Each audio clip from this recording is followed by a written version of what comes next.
in Wonderland. It's the only one I didn't own, and it was pretty shitty. I could have told you that. I'll keep it just because it's part of the collection, but I doubt we ever revisit. I've never heard it. Oh. Yeah. Well, that's because Jesus loves you, Tony. That's why you never heard it, because it's so shitty.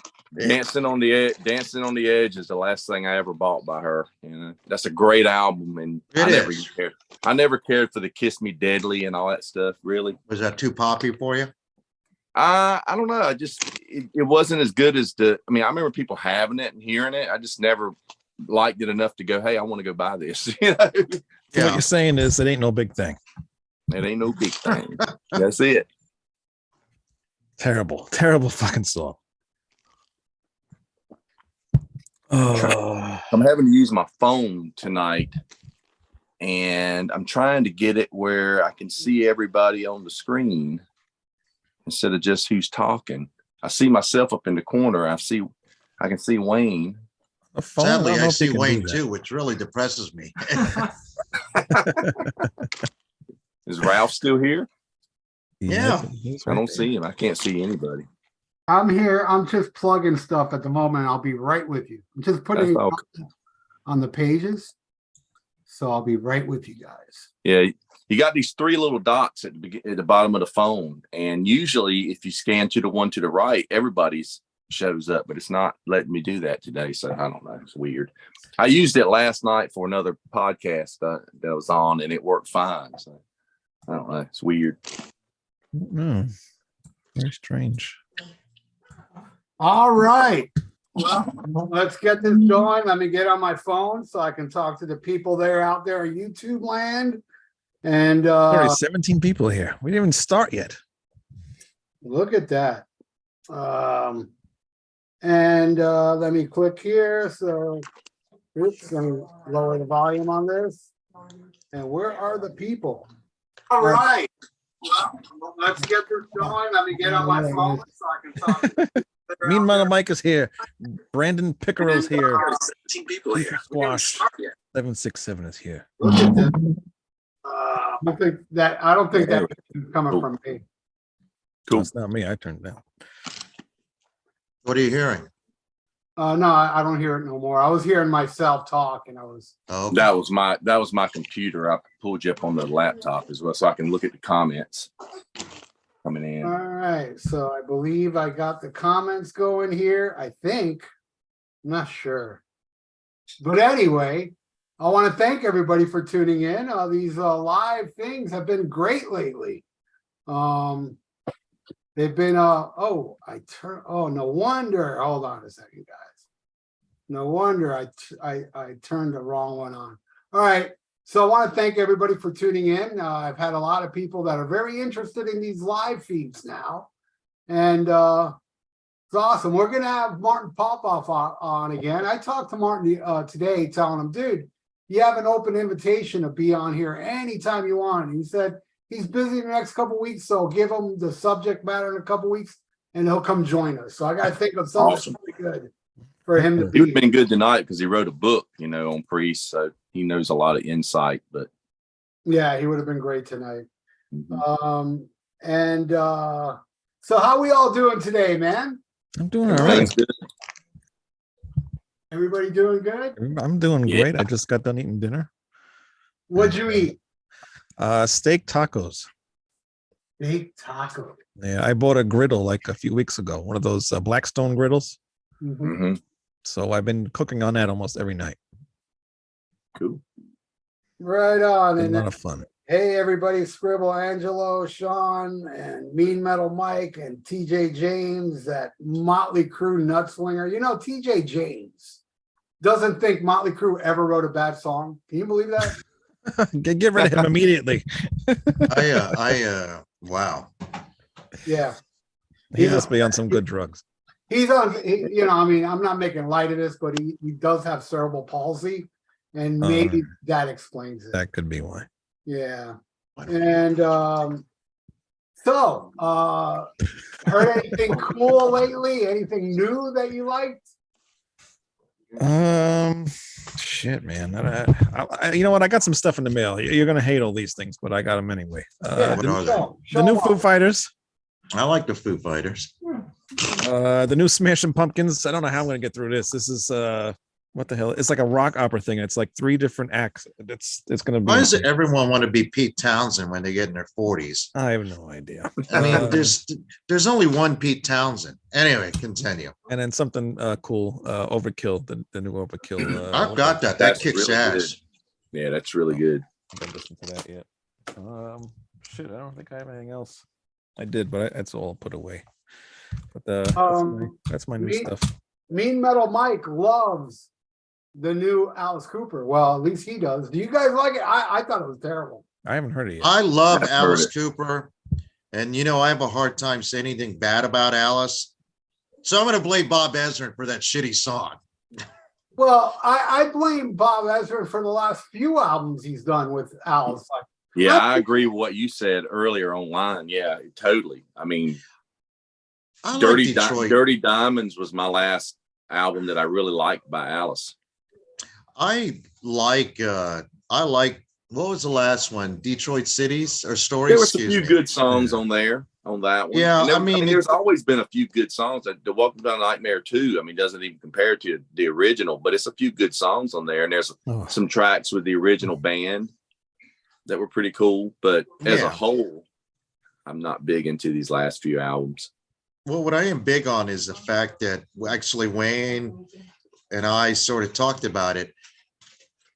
Whether it's good or not, I don't know, but I like the fact when an older artist doesn't just rely live. Unfortunately, his audience is like any other audience. They're not going to want to hear a lot of new tracks. So I think it's unfortunate, but I like the fact that they, Deep Purple, continue to make new music. And I wish more artists would do that. I mean, I get it. It's not just hard rock artists. I've heard Elton John complain about his audience not wanting to hear new music. And I blame that on stuff like, what is that, Clear Channel and programming and I don't get it. I would think that as an audience, you'd want to, Aerosmith, for example, not only put out new music, but perform some of this music. We all want to hear our favorites, but I don't, again, maybe it's me. People but, just want to hear what they know. They don't want to learn anything new, especially when you get older. And I get it. I'm not that way because I hate when it's just constant old songs. I want to hear something new. But people just get stuck in that thing where they just want to keep hearing the classics all the time. And why? I don't understand why, because you hear them on the radio every single day.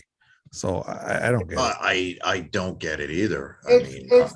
I think it has a lot to do with getting older. I mean, we're exceptions to the rule because as we get older, we like to discover new stuff. Right. Yeah. Man, I can't tell you, man. I only have I can count with one hand friends of mine that I see at club shows. But all my other friends, I'll see them at arena shows for these legacy acts. Yeah. And even that, they don't want to hear the new stuff. They just want to hear the old stuff. Yeah.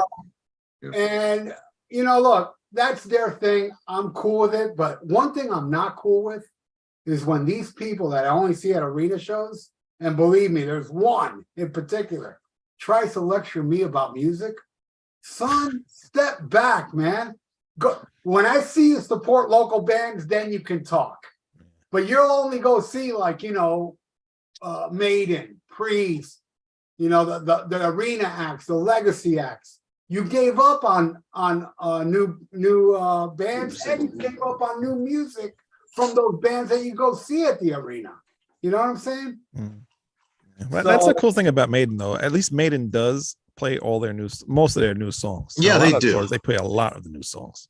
A lot of people don't like it, but they still sell out their shows. What I like is when the bands that we know, these legacy bands, will pull out, the Rabbit Eye the Hat. They'll play some obscure track that we know, and from an old album that they haven't played in 15, 20 years. That's always really cool. Or like in Maiden's case, Alexander the Great, first time ever played. Yeah. on this Yeah. tour. You know, that's Yeah. to me, that's the epic stuff. Like when I saw Judas Priest on the final leg of the Firepower tour, they played Take These Chains for the very first time. Really? Oh, wow. They brought back Take These, they brought back Out in the Cold. They did Killing Machine, Starbreaker. It was kind of like a show for the hardcores. Mm. Yeah, that's great. I love that. Yeah, I remember walking out and this guy was pissed. He was like, they didn't play Painkiller. I go, well, dude, if you would have seen Judas Priest the past couple times they came, they played it. Okay. There was one tour they didn't even play You Got Another Thing Coming that I saw them. It was one of the ones in the last 10 years they didn't even play You Got Another Thing Coming. And there were people complaining about that. And I was like, God, I've heard it a million times. Yeah, I've never liked that song. I like it just fine. I just heard it too many times. Well, I like it too, but I've heard it 1,000 times. Yeah, but Ralph, you know what makes us so different, because we not only listen to older artists create new music, we listen to newer artists, you know. And I don't know, I know Wayne pretty well. I don't know you and Tony that well enough to say, but I listen to all sorts of music, and I'm assuming that both of you probably do too, you know, not just metal heads. I mean, we talk about primary metal here because that's what we talk about, but I know we have other interests, and I know Wayne does too. You would never know it by looking at Wayne, but not kidding, Wayne. I have no interest at all in anything. Yeah. But why do you think that is, Ralph? I mean, you know, we're all the same, around the same age. We all grew up almost the same way. Why does some of us keep exploring new music and other ones just, leave it to the wayside? We all have responsibilities. It's not like we're all still teenagers, you know. So what's your theory? There's just some that have music in their blood, and there's others that have, old music in their blood locked up. Like, Eddie Trunk is a great example. Eddie Trunk is stuck in the past. And when he does talk about like a newer band like Rival Sons or What's or whatever, they're bands that are heavily promoted by his friends that are managers and stuff. But you never hear Eddie Trunk talk about like Midnight Spell or Night Demon or that's the other two guys that are on there. All those new wave of traditional metal bands going on in Canada now. I'll be right back. That's some awesome stuff, man. And you never hear Eddie Trunk talk about Severed Angel that you can buy at severedangel.bandcamp.com. I was about to bring up Severed Angel. Well, you bring up a good point, but Ralph, I like Rival Sons, for example, or Greta Van Fleet, but they sound like bands that I grew up with. I'm not putting them down. I like Rival Sons quite a bit, actually. Now, I'm not putting down Greta Van Fleet either. I like Greta Van Fleet, but they sound like bands that I already liked, So to me, that's not that big of a stretch to, like that stuff. I hate that they get the hate, though. They're a really good band. Yeah, I don't like the hate on it either. You know what? And you know what? I miss hearing Led Zeppelin. And if Led Zeppelin's not around anymore, and Greta Van Fleet is kind of close to what they used to sound like, I'm okay with that. I can't stand that guy's voice. It's amazing because aren't you a Robert Plant fan, Ralph? And that guy's got that. But I think he doesn't sound like Robert Plant, though. He sounds more like the kind of like the dude from Budgie or something like that to me. But I worked a gig for them recently, and I watched their entire show, and I was blown away with how good they were live. Great musicians. And another thing that kind of tripped me out was the crowd there was a younger crowd. I mean, it was like 15 to maybe 30, and 60% girls came to see them. Yeah, I went to see them when they came to Tampa.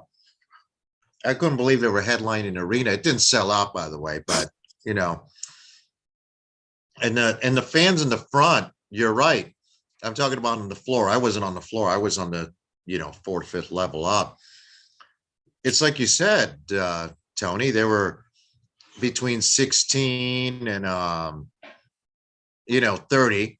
And then up where we were was people my age, but Here's a younger generation coming to see a rock band playing real instruments and not a DJ in a light show, you know, or a pop act. I thought it was pretty amazing. Gives you a little hope.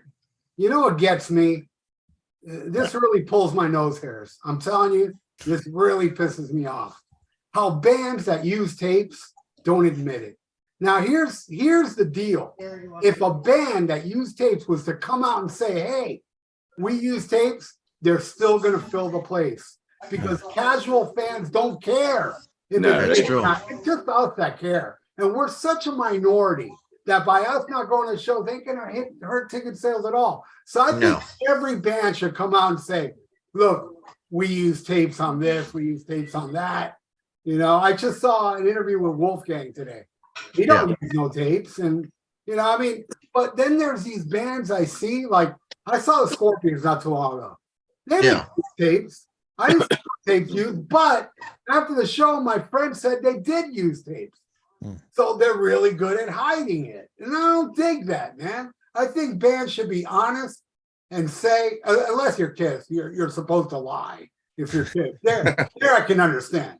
But bands should come out and say, look, we use tapes, okay? And it won't hurt ticket sales because casuals are what fills the arenas. You think if diehard Kiss fans like myself boycott the End of the Road tour, each city's gonna like maybe 10 ticket sales. You know, because most people there, number one, they think it's Ace Frehley and Peter Criss. They don't know it's Tommy Thayer and Eric. And they're there for I Was Made for Loving You and Love Gun and Rock and Roll Night. They're not there. You know, when people bitch about, oh, Kiss with the stale set list, yeah, they have to do the stale set list because that's who they're playing to, the casual. You know, they're gonna play Mr. Blackwell and the whole fucking place is going to go out and get a beer and shit. You know what I'm saying? The casuals rule ticket sales. Us hardcores, we don't matter. But yet the hardcores keep saying, I swear to God, I saw this. One guy, and mind you, my favorite Motley Crue album is the one with Karabi, Headshot of the Devil. I can't tell you which one I like more. But I'm with you on that one. Anyway, go ahead. I love the Karabi album. Now, there's actual people out there that are saying they need to get rid of Vince and bring John Karabi back. Now, mind you, I would love that. And plus 10 other people would love that, each city. But that would flop. It would flop like it did in 94. Nobody wants to see Karabi with Motley Crue except me, 5 other people, and TJ James. That's it. Well, even now might be disappointing because we're not seeing it in 1994. We're seeing it in 2024. They're older, you know. I'm not saying he can't sing. It just would be a different experience. It's interesting you bring up tapes because one person admits they used tape was Neil Schon of Journey. Did he? Yeah, and the reason he was asked about it, and they don't use it all the time because I don't know if you remember, but at one time they brought out 2 drummers for a short time, you know, on tour. Yeah. And the reason he says they do it, and he said they use it to enhance. They don't really use it. The vocals aren't faked or anything, you know, it's triggers and what have you. But he says the reason he reluctantly does it is because if they don't, they sound like shit compared to other bands. I think he was alluding because he toured with Def Leppard, I believe, for a tour, you know, and things like that. I don't know if he was talking about them specifically, but he basically saying if they don't, they sound like shit. Now, I don't agree with that because those guys are all master musicians in Journey, whether you like them or not, or, you know, they think they're too poppy or whatever. But well, you've got so many singers in that band too. I mean, everybody pretty much sings backing vocals, and they've even got an extra keyboard player in the band now that's singing. Well, so I don't see why they would need to use any. And you've got Dean, and Dean sounds more like Steve Perry than Arnell. You know, I don't know why. Now, what you're saying, I know Blackie Lawless admitted that they use backing tracks to enhance the show, and they've been doing that for years. Well, the thing about, and believe me, I opened for Wasp, and I saw Wasp on that last tour, and yes, there are tapes being played, but he's singing along to me. He is actually singing. Yeah. You know, he's actually singing, but there is enhancement tapes going on. So I don't know if I'm 100% against that. It's like, all right, you have some enhancing vocals, but you're still singing. You know, you're still doing a live vocal. So I'm okay with that. I really am. It's when they're not singing and when they're not playing the drums and not playing guitar and bass, and which bands do that. I don't want to see that crap. Well, the Rolling Stones don't have backing tapes, but since the 90s, Jagger has always had background singers to help him with the vocals, you know. Yeah, so he is singing live, but he's also got somebody, you know, I don't know if it's to help him keep him in key or so he can hear what they're doing, you know, but they're also on stage. He doesn't hide them. I mean, if you've seen a Stones video, they've got, I don't know how many people up there. The Stones don't hide anything. They just throw everyone up there, you know. So. Yeah, they got a lot of extra musicians on stage. Sure do. Yeah. Yeah, like before Whitesnake, you know, I don't know if Whitesnake's ever coming back, but toward the end of their live shows, David Coverdale had a guy up on stage hitting those notes he can't hit. Yeah. But he was on stage doing it. That to me, I noticed that David Coverdale, even before he got Dino, is the guy you're talking about, they brought Dino in on like keyboards and backing vocals. But before that, David would sing, he would sing the verses. And when they get to the chorus, you know, give me all your love tonight, the band would sing it. All the guys in the band, that would give him a break vocally. So basically he was just doing the verses and he'd stand back and let them do the choruses so he could get through the show. I mean, that's a great idea. But then he brought in Dino, and like I said, you know, I thought that he was trying to I thought when he brought Dino in the band that he was basically saying, okay, this guy's going to be the new lead singer for Whitesnake and I'm going to retire and then it's going to continue like Foreigner or something. That was kind of what I had the idea that he was doing to introduce this new guy. But I think they're pretty much done. Yeah, I think he's going to concentrate on putting those box sets that are pretty cool, and you know, and he should. And he's rocked for years, and you know, just hang it up. I mean, they went out on top. You know, they went out still selling out concerts. And King Diamond does the same thing, like with his wife singing in the sure background. Does exactly. But he didn't have her during the Merciful Fate shows. She was there on those shows. Yeah. Was she on stage with them? Yeah, she was in the background. Yeah. Okay. Yeah, I saw the one in November. Yeah. I've only seen the stuff that was on YouTube because I didn't go. Yeah, so he actually has the wife on. I didn't even know she was part of the show. No, she's not part of the show. She's in the background. You'll see. You can see her on the back of the. She has a little place she stands and she's singing, and she's open where you can see her standing there during King Diamond. You know, she's Queen Diamond. You know, she's standing. Her little spot. But it's amazing when you like watch all the old King Diamond videos and you hear him, his voice cracks constantly. And now it's so perfect. You can tell his wife is singing like a lot of those high stuff. And well, also quitting cigarettes helped. Quitting cigarettes too, and then having the heart surgery and everything too. So I'm sure all that stuff helped as well. But it's amazing. I'm at this I do these podcasts at my friend's house, and his son Cole is really into Queen. And you'll see these old videos of Freddie Mercury with this perfect voice, smoking and having beers on stage, you know, on his piano, which is, you know, it's just amazing how these guys were back then. He was, but you know, Freddie died young. I mean, he was still, when he was performing, he was only 45. Yeah. But when you listen to Innuendo, and I mean, the song "The Show Must Go On," that vocal, you know, again, there was no auto tuning, and you could piece together tape, and I think there's the beginning of digital recording, but it's not like now. I mean, that's him. I mean, you think about it, he's dying. He can only sing for like a half hour at a time sometimes. It's incredible how he sounded.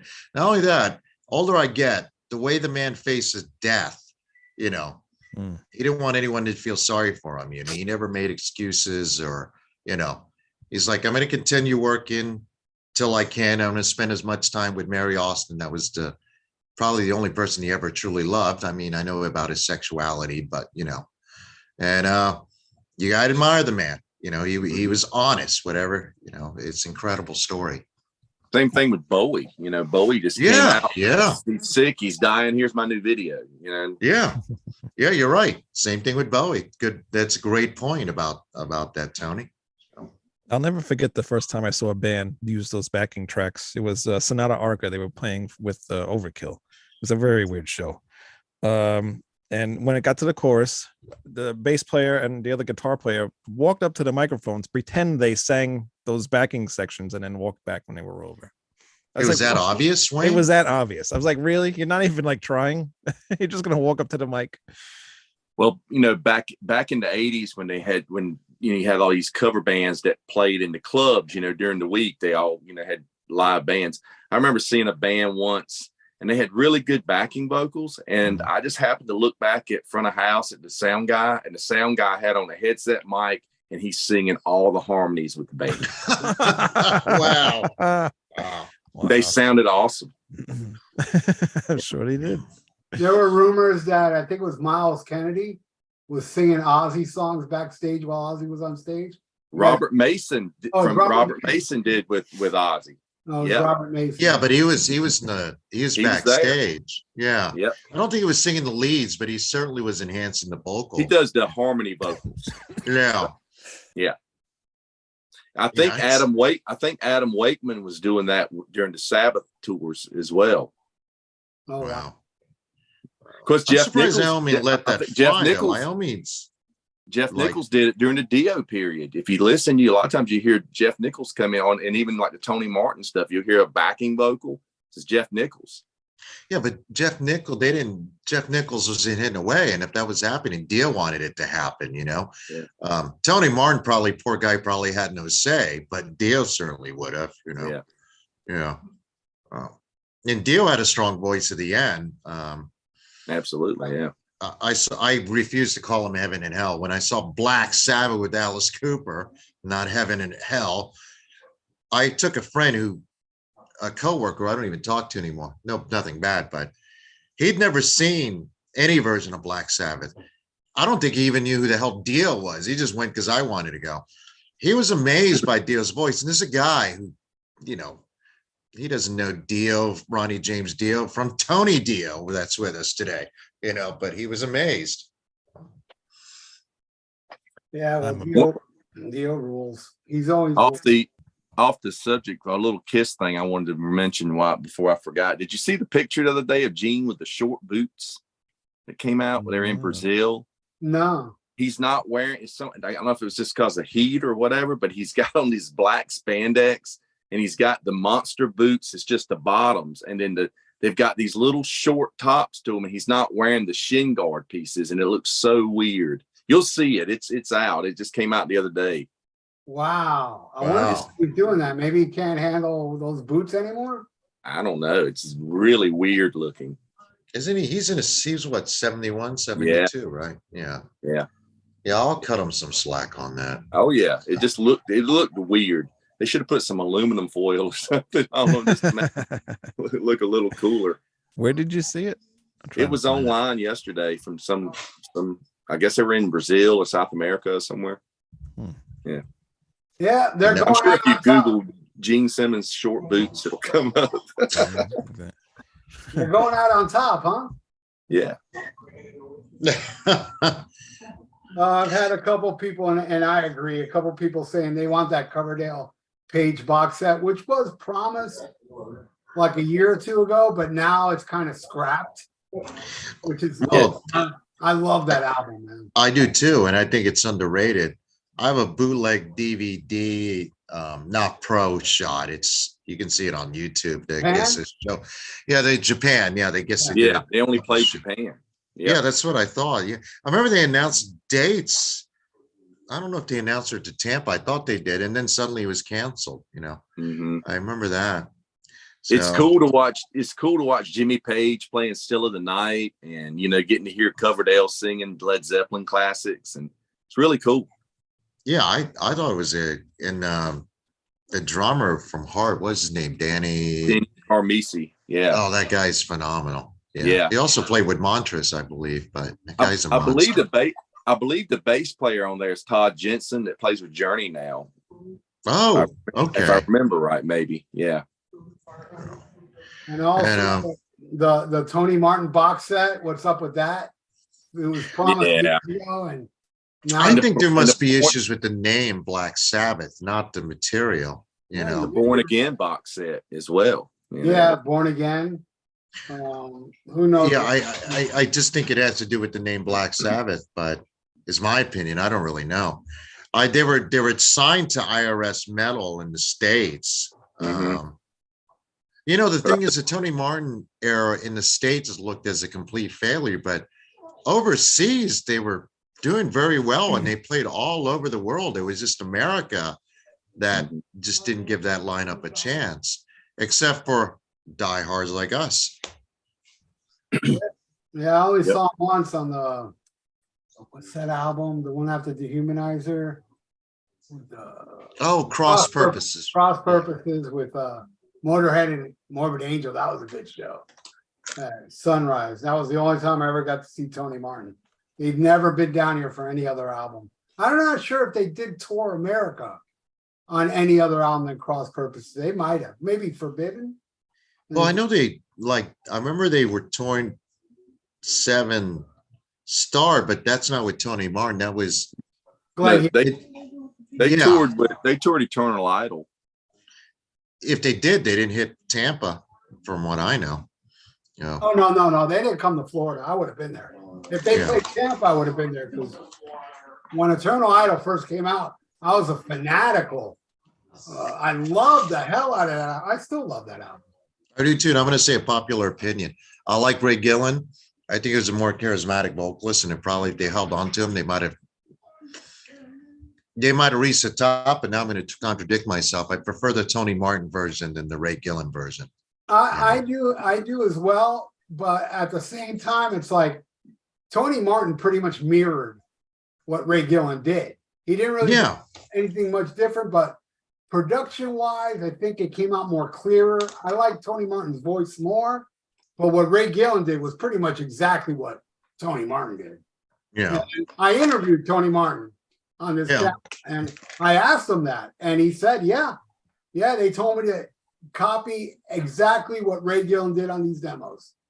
And but yeah, I do prefer to. A lot of people would say Ray Gillen because he's died, and I love Ray Gillen. Don't get me wrong. I met him. He got my Badlands CD twice, and he was a phenomenal singer. And I saw Badlands 3 times, and I love Ray Gillen. I really do. But I don't know, man. When it comes to Eternal Idol, give me Tony Martin. And not a lot of people think that, man. A lot of people would say Ray Gillen.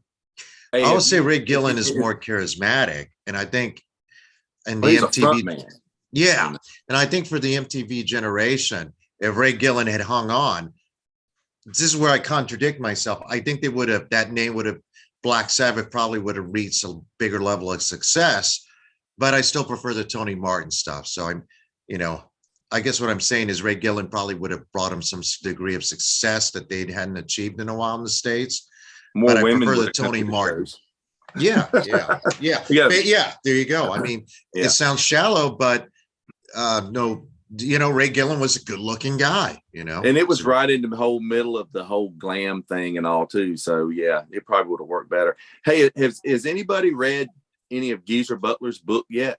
Not yet. I haven't. A friend of mine called me today. He's in the middle of reading, and he's a massive Sabbath fan. He's already got pissed off with it because he says that Geezer's got dates completely wrong, time periods wrong. Like he said that they only did one when they put the DO Years collection out. They only did one show, and that was at Radio City Music Hall, which I went to that show. But my friend was a truck driver. The guy I was talking to today, he was actually a truck driver on that tour, and he said that he says, no, we did a whole run through Canada before we did the last show was Radio City Music. He didn't mention anything about that, but he said one thing that Geezer said in there that he's always kind of got mixed feelings on whether it happened or not was that during Dehumanizer that Ronnie did leave and Tony Martin came in and re-recorded the album, and then Ronnie came back, of course. Yeah, that Tony also talked about in the interview I did with him that, he came back to Humanizer and they threw him out again, and then he came back for Cross Purpose. That's kind of humbling, man. I kind of like to know if he did the album or whatever he did record, did he sing Dio's lyrics, or did they go in and rewrite some stuff? You know, that's a good question. We'll probably never hear those recordings. No, they got thrown out to sea probably, you know. There is a recording of Evil Eye, Black Sabbath Evil Eye with Eddie Van Halen. There is a recording of that. It's just never been released. I thought, didn't he do the solo? Isn't he the only? I thought he did. Eddie Van Halen did do a solo on one of those Black Sabbath albums. No, it was Evil Eye he helped on, but he doesn't appear on the album. But there is a recording with him. The only guitar player to ever play on a Black Sabbath album other than Tony was Brian May. Oh yeah, okay. It was Brian May. What was that on Headless Cross? Yeah, When Death Calls. That song. Okay. I got to tell Cole that that's a kid that loves Brian May when I see him. So Ralph, now to the subject. Why in the world did you pick Ram It Down in Turbo? I found a picture of Gene Simmons, by the way. Strange, isn't it? I don't know. It didn't work. Damn it! I can't make that out, Wayne. Yeah, it doesn't work. There are two Polarizing albums. And, basically, I know a lot of people love to bring up the fact that it was originally a double album called Twin Turbo. Right. Cut it in half. But, to me, it sounds like really was Ram It Down like that? Like when the I think some of it, like I'm sure Loves was during that recording, and maybe a couple other ones, but I find it hard to believe that whole album was recorded during Twin Turbo. But I did a little research on it actually, and what I found was that the songs that were from Ram It Down were Ram It Down, Hard as Iron, Love You to Death, and Monster of Rock was the songs that were left over from the Turbo sessions. And they did a bunch of other songs as well that ended up being bonus tracks. When Priest did all that reissue campaign and had all the bonus, most of those bonus tracks came from the Turbo sessions. All Fired Up, which I didn't think was that bad of a song, really. They probably could have used that one. It would have fit on Turbo very well. It was Red, White, and Blue, which was a weird track. Prisoner of Your Eyes, which ended up on a Halford record. Turn On Your Love Light, which is a terrible acoustic ballad. Heart of a Lion, the one that Racer X eventually recorded, and then the Halford band did it later on. That was a really good song. Thunder Road was another one that they did. Fire Burns, and there was a couple of unreleased tracks too that we haven't heard. So they recorded a lot of material for Turbo during the Turbo period. So I guess they were planning for it to be a double album. So then they went in, they did stuff like, Come and Get It and heavy metal and stuff for that. You got to think too. So Turbo came out in '86. It's at the height of the glam metal. I don't like to really say hair metal because it wasn't. I think it's a stupid term personally, but it's. I use it from time to time. But everybody, you had all these bands that the bands had the big hair and the colorful costumes, and so many bands were going in that direction, that were having platinum albums and a lot of success, especially on MTV. And then you have, I've used the example before for you had so many bands that did these heavy debut albums, even though they were kind of glammy looking, like King Cobra, Icon, and then Survivor are really big with Vital Signs. So your record label's going, okay, you should push in this direction. Night Ranger's real big at that time. The record label's probably pushing them to do more commercial material. So you had a lot of these bands that weren't really established, like the ones I just mentioned, that kind of changed. They came out with the second album and it's totally wimpy sounding compared to their debut record. Priest probably wanted some success. They just changed, and Priest changed a lot. They always change through the years. It's just, I've always said, what if they had came out with Turbo and they still had the leather and studs, they still looked like Defenders of the Faith Priest. They came out, take some of the songs, take off the synthy guitar sound and the 80s drum sound that they had, and gave it the production that was on Screaming for Vengeance, and people probably wouldn't hate these albums as much, you know. So they actually they have a lot of good songs on both albums, but you know, they had some success with Turbo. Turbo was a big album for them. It was a big tour too. We forget that. I saw them on that tour with it was a great show. Dokken opened. I think they were on Under Lock and Key at that period. Yeah, it was a great show. And there's another band. Dokken was having a lot of success with their more melodic hard rock stuff. So, you know, it's very influential what was going on around Judas Priest at that period that kind of steered them in the direction they went, I'm sure. I don't disagree with you, but the thing is, Judas Priest didn't need to do that. They were playing arenas. They were getting MTV airplay. They were even getting regular airplay without any of that stuff. Well, they were the ones that started the trends, and then they were the ones that followed the trends. Yeah. It's really strange. And you think so? That was 1986. Then you jump ahead, 1988. They come back out with "Ram It Down." Now, by now, Metallica's got big with Master Puppets and all thrash metals coming out. So they got to go, okay, we got to go a little heavier on this record. So they came back, they brought back the leather and studs look again. Still a little bit on the glammy side, but still, you know, they looked heavier than they did during the period of Turbo. But the songs to me just weren't there for that record. I remember buying Ram It Down when it came out, and by then I was all in. I had discovered Metallica, and I was all getting into thrash, you know, Slayer, and everything was coming out, and Anthrax, and I think I listened to Ram It Down a couple of times, and it just went on the shelf, and I just didn't touch it. It just didn't do much for me at all. Yeah, I listened to both Turbo and Ram It Down today because they're albums I never listened to. Yeah. And I got a new appreciation for Ram It Down. Now, mind you, yes, it's weak and the drum machines and all this stuff. I hear all the flaws, but I was very terrified with Turbo because, you know, I'm an older guy, and, you know, I discovered Priest in 79, and I grew up with British Steel, the 70s stuff, Screaming, Defenders. Then when this came out, I remember it was Locked In. I saw it. I was like, what the hell is this?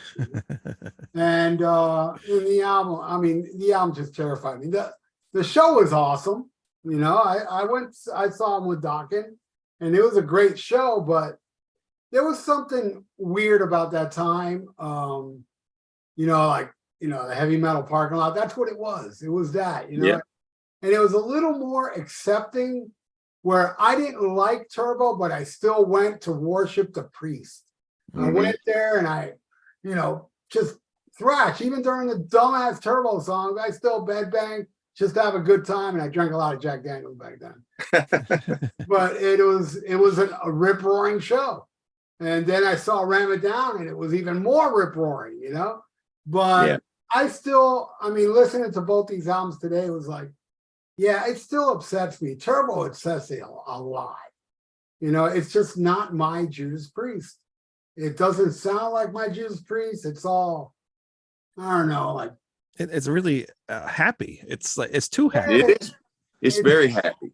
It's almost like preschool music, you know? Right. Yeah. It's very, you know, bubblegum pop almost in a way. When it came out, I thought it was okay when I first got it. I mean, I was still into that kind of glammy or just heavy metal. It was all heavy metal back then. We didn't really have all these subgenres. And I thought it was okay, but I didn't like it as much as I did Defenders of the Faith or Screaming for Vengeance, which were the first two I ever got, you know. And I thought the songs were okay. I actually started liking some of the songs on the album more when they put the Priest Alive album out, and the home video, because we watched that home video all the time. And those songs, a lot of them, they did a lot of Turbo songs on that tour. Yeah. A lot of them when they played them live, they just seemed heavier when they played them live. And I like the live probably because there's real drums on those versions. Exactly. Now. Yeah. And the guitars don't have all those stupid effects on them, like some kind of like buzzing. They sound like chainsaws, you know. It sounds ridiculous. It's a very thin sound. And they kind of kept that sound, because even on Painkiller, right, the guitars aren't as heavy as they were on Defenders or Screaming or Hellbent for Leather. It's a totally different tone. And then it seems like during the Ripper era, it was very noticeable that they had those synth sounding guitars. They even had those. They've always, KK and Glenn plays those ugly ass custom, looks like Star Trek guitars. It's like, go back to the SG and the Hamer, and the V's, Gibson V's, and the Hamers that he used to play. Yeah. Well, another problem I had with both albums is, and Wayne and I, along with the rest of the Rat Salad Tossers, we were talked about Judas Priest, and we did a whole discography, which, by the way, burnt us out. It took a month. I mean, 3 months. we love Judas Priest and Iron Maiden, but after a while, you kind of run out of things to say. But the one thing that I did not like, I consider Rob Halford to be a very intelligent man. He's very articulate, very well read, but these lyrics are so dumbed down. It's one thing you rinse Neil, and I know it sounds like I'm putting down Motley Crue, so don't hammer. I like Motley Crue, but Rob Halford's a very smart guy, and Parental Guidance. I don't hate the song, but when's the last time Rob Halford needed parental guidance? Well, they wrote down to get the PMRC. The PMRC was going on at that period. I do get that, but it still sounded, ridiculous. Put on your jacket, whatever. Like, put on my leather jacket is what he's talking about. Oh, Lord, you scream at me, I go death or whatever. Like, Lord. Anyway, I made some notes. We can do each album. I made some notes. I'm going back and look. I hadn't listened to either one of these in quite a while, and I collect Judas Priest vinyl, so I've got some cool shit I'll show you here in a second. But I've got stuff from all the different periods, but I got some stuff from these periods. Turbo Lover, I've never really liked the song. The live version was okay. I think it's got a great guitar solo in it. It's got a good hook about it. It's not an awful song. Locked In, very commercial sounding song. It's okay. I don't hate it. Private Property, thought it was a great riff. I just thought the lyrics were really stupid in it.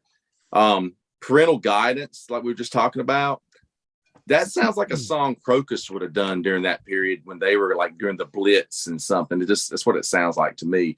And speaking of other bands, Rock You All Around the World sounds like something that Scorpions would have done on Animal. What's that record that had Rhythm of Love and all that? Oh, Savage Amusement. Savage Amusement, yeah. Out in the Cold, love it. It's my favorite song on the album. Great. I think it's just a great song. The live version's even better. And when they brought it back in recent years, I love the way they did it. I think that song would have fit perfect on Screaming for Vengeance if it had been recorded with that production. Wild Nights, Hot Crazy Days, it sounds like some movie soundtrack song. I did not care for that one much. Hot for Love is horrible. Hot for Love is one of the worst Priest songs ever. Reckless is my second favorite song. I think it's a great track. And they wanted to put that song on Top Gun. And the band turned the offer down, and it would have been on a platinum selling album for them. It would have probably got them a little bit of different notoriety, I guess, having a song on a huge movie soundtrack like that was. And but I love that song. So that's my take on pretty much on Turbo. Well, yeah, go ahead. Yeah, whatever. We can move on to the next to ram it down or whatever. Yeah, well, what I wanted to do is what I do on this channel, the track by track. But I do want us to talk about both albums, and then let's do a track by track where we, all right, Monsters of Rock are going to be left off because, Turbo. Yeah, cool. One last. But if you want to do that, I got it written down here, man. It's a track by tracks how I have my notes. So, all right. Well, I'll start. It's Turbo Lover. I used to hate this song until I reviewed it several years ago for my podcast, and I'm not like the biggest fan of the song, but you know what I really love about Turbo Lover is the part they take out of the video. That little section in the middle before the solo sounds completely Judas Priest to me. It sounds like regal sin after sin Priest. You know, I love that. That's the best part of the damn song, and they take it out of the video. And I like and I do like the solo. And that one's going against Ram It Down. Easy win for me listening to this today. Holy shit, this is total heavy metal. With Halford's Banshee wails, guitars are cranking, with KK and Glenn going off in that solo, and that killer drum machine ripping through the song. This drum machine is thrashing. I'm going to give that one to Ram It Down. Tony, what would you give between? So Ram It Down. So when I bought the Ram It Down album and I put it in, I bought it on cassette originally, and I put it in, and I was like, "Oh my God, Priest is back!" This is like when I first heard Painkiller. You were like, "Wow, this is it. They're back." It's a great opening track. It's very Free Will Burning like. And it's in that opening scream. I mean, it's a great one. Yeah, I definitely picked that over Turbo Lover for sure. Yeah. How about you, Manny? I would pick Turbo Lover over Ram It Down, believe it or not. I think Turbo Lover, here I was just bitching about how dumb the lyrics were. They're still dumb, but it's catchy, you know. Granted, so I'm granted STDs are catchy too, but this is very, you know, it's very catchy. I like the chorus, and the song grew on me, and I think it's the only surviving song in the set list that makes it the set list to this day from this album, if I'm right. I think I'm right on that. But anyway, I like the song and lyrically, and I like Ram It Down too, but I kind of feel like Judas Priest was trying too hard. Like, all right, we're gonna come up with an opening, an opening heavy song. Ram It Down is also territory lyrically that they've explored before. The heavy metal, audience. I think captured a little bit better than most of his songs lyrically. Ram it down, the heart of your town. But I would give it to Turbo Lover, for the reason I complained about it the first time. It's very commercial, very hooky. And as soon as first time I heard it, I remembered it immediately. Right on. How about you, Wayne?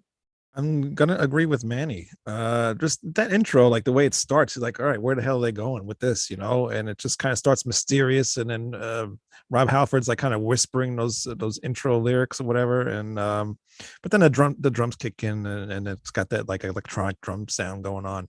But it's just a very cool song. It's very catchy, like Manny said. It's very memorable too. So I think that's the best song, better than Ram It Down. I mean, I love Ram It Down. I love how it starts. It's like really fast, and it really, at this point, they really need like the next album to really kick you in the face on the first song. So Ram It Down's pretty cool as that opener of that album. But I think Turbo Lover is the better track. While we're doing this, I'll show you. There's the extended version. It's the high octane remix of Turbo Lover. Like we needed a longer version. And there's another version of it there as well. Octane remix, is that what they called it? Yeah, high octane remix. Yeah.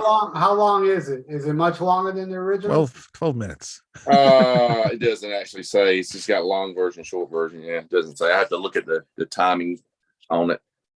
It's like the dance mix, That's what they played in the clubs. A dance mix of Turbo. That kind of sounds like a dance mix already. Yeah, like the long version of "I Was Made for Loving You." Yeah. All right, wow. Next one is locked in. I never liked this song. This is the first song I heard from this album, and man, that video! I was watching the video today, and I took little notes of what's going on in this video. All right, Rob is captured and held hostage by a bunch of chicks. So that ain't pleasant for him. That was torture. Must have been a nightmare. And these chicks are brutal because there's a part in the video, the chicks are hitting an elderly man with bones. There's this elderly man on the ground, they're just hitting him with bones. And then you have KK and Glenn on two motorcycles, and in the back is like Ian Hill with Dave Holland sitting on the side, you know. And the skeleton guy. Yeah, the skeleton's always pointing at people, and then there's this big fat obese guy that's pulling this crank that's making Rob Hoffer go back and forth upside down while the chicks are all yelling. You know, I don't know what the point of that is. But then Glenn Tipton comes out with a Twinkie. I shit you not. And maybe the Twinkie was supposed to resemble something else. Yeah, he comes out with a Twinkie to get the obese guy away from that little contraption. Then KK gets on the contraption. He runs down. He gets Rob Halford. He slaps him silly for like a couple seconds. And that's the end of the video. Wow. All right. And I do like the solo though. I think the solo is really good on that song. Yeah. And that goes against heavy metal. Easy win, man. This is killer traditional metal with a smoking guitar solo to kick it off. Lyrics are molten metal and the drum machines are thumping. This is like heavy metal, man. Give me heavy metal over that Twinkie any day, man. I'm giving that one a heavy metal. What do you think, Tony? Oh yeah, heavy metal takes it for sure. Here's a Japanese 12-inch single. This is for Locked In. This is a crazy album cover. You just got some dude's face up close, but like what the hell is that? But yeah, it's just called supposed to be? Locked In. I'm not sure. I would have bought that. But Just yeah, for the crazy heavy cover. metal. Heavy metal's a great track. Yeah, it's gonna take. I like Locked In. It's okay. Like I said, it's got a great guitar solo in it. Oh, one thing I will point out too. Priest made 3 or 4 promotional videos for Turbo. They made no commercial promotional videos for Ram It Down. There was none released. Yeah, you're right, because Johnny Be Good was for a movie. Well, right? that's true. That's for a movie. I forget about that, but I'm talking about other. Yeah, but that was prior. They just threw that on the album, right? Yeah, they threw it on the album. Yeah, because I was thinking about. I said, seemed like I remember seeing a video for "I'm a Rocker," but I think it was just a promo for the album. They like a commercial, because I went back and looked at that Visual Evolution DVD, and it has all the videos, and there's nothing on there from other than Johnny Be Good from the Ram It Down period. Wow. Yeah, that was still when videos helped sell records, you know. So I'm not sure what was going on, why they decided not to do any promo videos for it. Yeah, I do remember seeing a commercial for Ram It Down where they play the rocker in the commercial. That's what I remember, yeah. And it shows Rob Halford singing, but to the Fuel for Life tour. You know, he's singing something from that show, and you know, to I'm a Rocker. It's like the hand coming down on the planet. Yep. Yeah, that's the only thing I saw, because I could be wrong. My timeline might be wrong, but I think Johnny Be Good came out before Ram It Down. No, it did. It did. You're right. You're right. They had a video, and I couldn't find it today, by the way. They had a video for Johnny Be Good with clips of the movie. Anthony Michael Hall movie. Yeah. Which I do have on a videotape somewhere.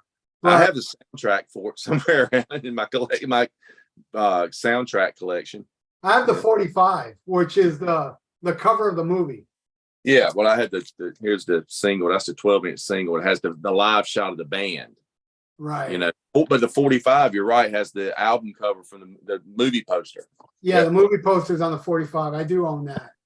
All right, so you pick heavy metal. Yep. How about you, Manny? Heavy metal. I like the song Locked In. I actually do like it. It's very poppy, but I like the song Heavy Metal. It's kind of a tribute to the genre, a kind of tribute to themselves, plus it sounds cool. And I usually hate that drum machine sound that they have on the album. But for some reason it works for this tune. You know, and I like the lyrics, heavy metal, what do you want? You know, heavy, you know, so it's really cool. Wayne?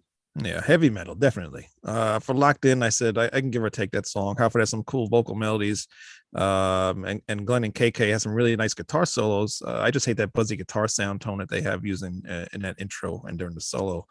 But heavy metal, that continues like how heavy this album started. You know, it continues. It's another good song.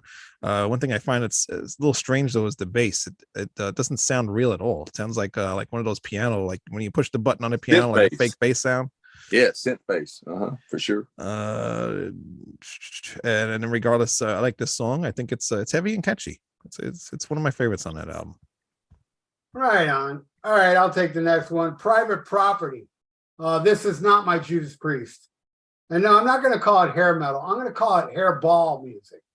I mean, this is just terrible. I can't stand this song. And that's going against Love Zone.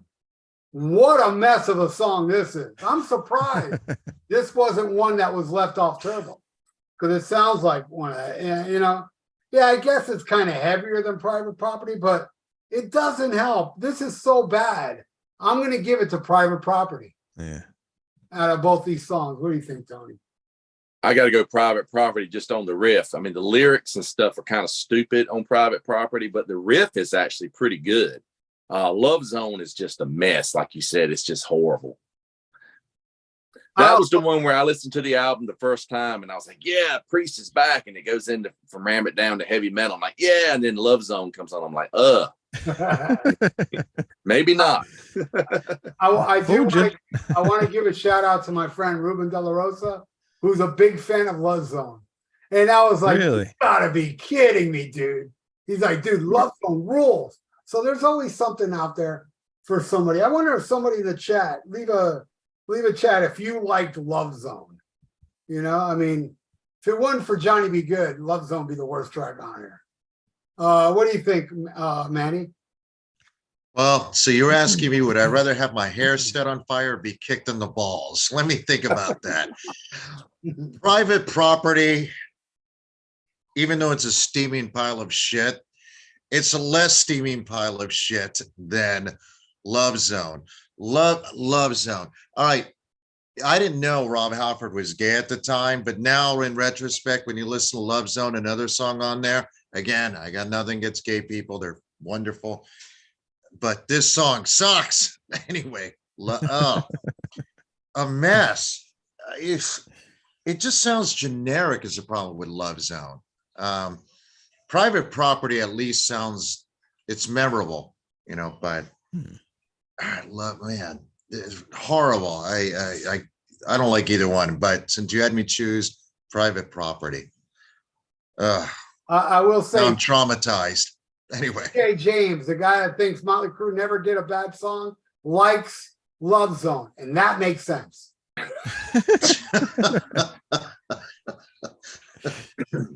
I'm going with parental guidance. I'm gonna refresh my drink, but go ahead. Okay. What do you think of? I'm going parental guidance. I actually like it because it changes up the mood on that album a bit on Turbo. It's cheesy 80s lyrics and again the robotic beat, but it's still a catchy song. Love Zone, it's just a terrible song, like you guys mentioned. And Robin's screaming is like too much, and I hate that groove they're playing. And it sounds like Aerosmith's "Love in an Elevator," just not as good. You mean you're going with Private Property? That's it. I'm going with Private. Wait, weren't we on parental guidance? No, that's Property. Another. I'm going with Private Property. I'm sorry. Yeah. Private Property. Sorry. Let me do that. You're on Private Property. I got my notes mixed up here. We're doing this all screwed up, then I have my notes. I feel the same. I feel with Private Property as the song before. It's terrible, but it's missing some of the things that made Priest songs kick ass. This is just basically the same song as the first two on Turbo, played a little bit slower with different chorus, but I still go with that song. Love Zone, yes, it's still a terrible song. Horrible. All right.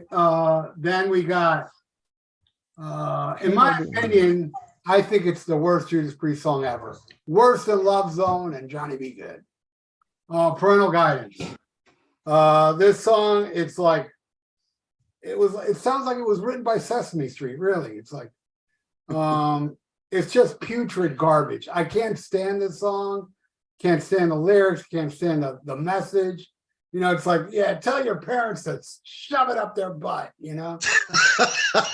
That's what the song's about. Like, every day you scream at me, turn the music low.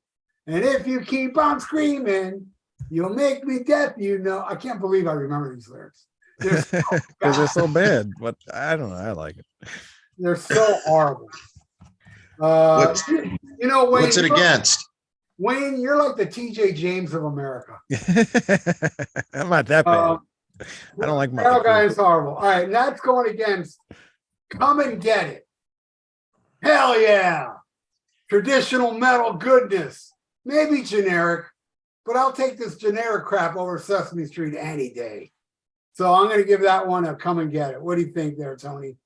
Oh, yeah. Come and Get It's going to beat Parental Guidance. Here's a 12-inch single. It said the extended version. It's not extended. Thank goodness. What they had like 3 extra verses in it. Good Yeah, wait, Lord. hold that album up again, Tony. What's going on with Dave Holland's hair there? What did he go to glamour shots before he went to this photo shoot? He's actually got a Jerry curl. He went to the lemon tree. He's like what was in Coming to America, the I Jerry guess he had curl plenty of commercial. time because he didn't play on the album probably, so he had plenty of time to mess with his hair, you know. So look, Come and Get It is I think it's one of the best riffs on the album. The riff reminds me of Accept. It sounds like an Accept song when it comes on. And yeah, that's a good song. I mean, it sounds like good Priest. I mean, the lyrics are kind of stupid on it, but it totally just trumps all over Parental Guidance for sure. And it was played live when I saw that tour. I was going to ask, did you see the one you saw him at the Sportatorium in Miami, right? Yeah. Having a DVD. Oh, look at that. Oh, cool. Yeah. You know, that whole show's up on YouTube. They Yeah. do. They Because, did Come and Get It. I'm a Rocker. They did Rocker that night? I don't remember. Yeah, they did. They do Heavy Metal. Yeah, that I And remember. that's it. Yeah, that's the songs that they did from Ram It Down. And Ram It Down too, though. They did Ram Yeah, they did Ram It Down. I remember them doing Ram It Yeah, Down. they do it. Yeah, I missed it. Yep, they do. Mm-hmm. Yeah. But yeah, and on YouTube, it's Judas Priest live in Miami, where it was Hollywood Sportatorium. It was up in Pembroke Pines. Was not Miami. All right, Manny. Parental Guidance versus Come and Get It. Hey, Parental Guidance is so dumb. It is so ridiculous. It is so shitty that Gene Simmons would be ashamed to have written such lyrics. That's All how right, bad. let's not get crazy there. But it is. Have you heard Burn Bitch Burn? Yeah, that's pretty horrible. But I prefer Burn is that better song. than Parental Guidance. Yeah. You know, the problem with Parental Guidance is, besides everything, is it's pandering to an audience that they don't need to pander to, you know, and that's the problem with that song. And the message is ridiculous. Nobody believes that 30-year-old men are telling their dads to, you know, put on their jacket before you get too old. Come and Get It wins by default. I like the music on it. Lyrically, again, it's an intelligent man dumbing himself down, which I don't understand why, because he didn't need to do that. That being said, Come and Get It, traditional metal song. It's got a cool riff, and you know, it's not bad. If it was anyone but Judas Priest, you'd probably be praising the hell out of it. But Judas Priest has set a certain standard at this point, and it's kind of disappointing, but I still like the song. All right, Wayne. I'm the odd man out here. I'm going with Parental Guidance. I like that song, and I mentioned this before when you left because I was reading the wrong thing. But it's cheesy 80s lyrics, and again with that robotic beat, but it's a catchy song. I just like it. And Come and Get It. I just think it's pretty forgettable. I don't know. Well, I will give you that Parental Guidance is pretty goddamn memorable. I give you that way. Yeah, you're not gonna forget how bad it is. That's a hard song to forget, let me tell you. All right, next, Rock You All Around the World. This is metal for dummies. It's crazy to think that they went from the Sentinel to this. It's and this is kind of like their attempt to do a metal song on here, which is even more weak. Horrible. And that's going against Hard as Iron. Now this is more like it. Fucking heavy metal, man. With the earthquake sound effects and Rob giving a heavy metal sermon. This squats over Rock You Around the World and gives it a big Cleveland steamer. That's what I think. How about you there, Tony? Like I said, Rock You All Around the World sounds like a Scorpion song from like 80 Scorpions, but you know, it's going up against Hard as Iron, and Hard as Iron is just it's almost a precursor to Painkiller. It's just a double bass track, but you know it's a drum machine because it's not Dave Holland. But it's a killer track. It's probably my favorite track on the album, probably. You know, Tony, that video you got, when the story is, you know how Dave Holland is on that huge riser. Yeah. There's a story that there was a drummer inside that riser, inside there, playing the drums to that whole that. You know what's strange about, I've always said, and we can kind of sidetrack about Dave Holland here, but they brought Dave Holland in and replaced Les Binks in 1979, 80 or whatever, because they wanted to go supposedly a little more simplified with their songwriting, streamlined or whatever. But Dave Holland, you say, well, he can't do double bass. But if you listen to Trapeze, the band he was in with Glenn Hughes and Mel Galley, there's some songs on there. There's no metal songs, but there's some songs where he's doing these little double bass parts.